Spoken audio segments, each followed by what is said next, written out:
trying to do that, but it's so scattered because, again, it happens so quickly. Usually we're organizing to move in the opposite direction, create more goods, more benefits, more consumerism. So it's really a paradigm shift. It's really quite a challenge to government, more so than ever before.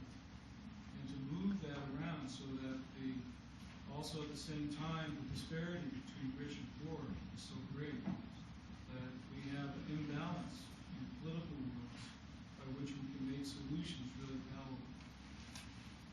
So stopping in a second, if you will, putting your hands around what you can do locally is good. But that means taking a look at all the policies that you have to live and work with. Identifying where you can happen to make some change. Praising those things that are moving forward. And then working on gaps has got to be done.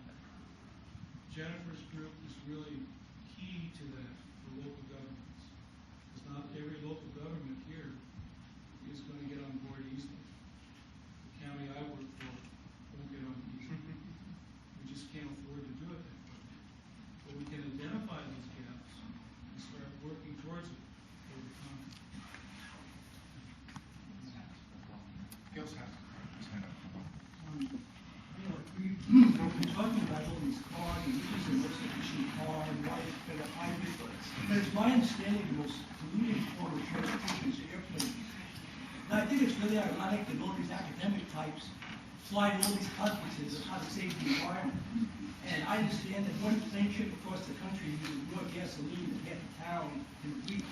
And yet, so no one asks themselves, is this airplane trip necessary? It seems that airplane is totally divorced from other forms of transportation.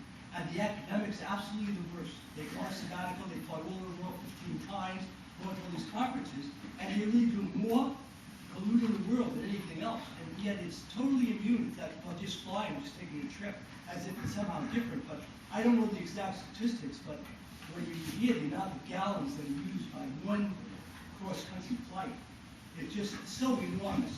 It makes any other form of transportation seem very economical. Well, I'm an academic, and I have to start walking home because I've walked here, so you'll have to excuse me. That's good. Now, if you'd flown here, you'd be able to stay longer.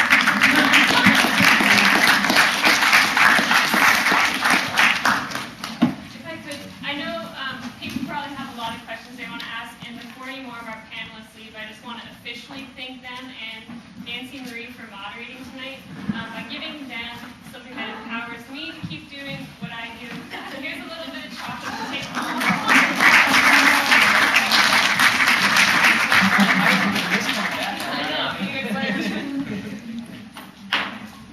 Thank you, Green Campus. Yeah.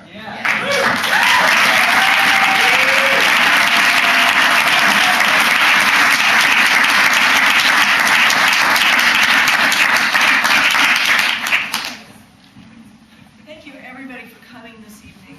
I really appreciate your staying around. I know it's late, it's a Friday night, and you missed the music that was at the Zoo. Thanks for coming. You should all give yourself a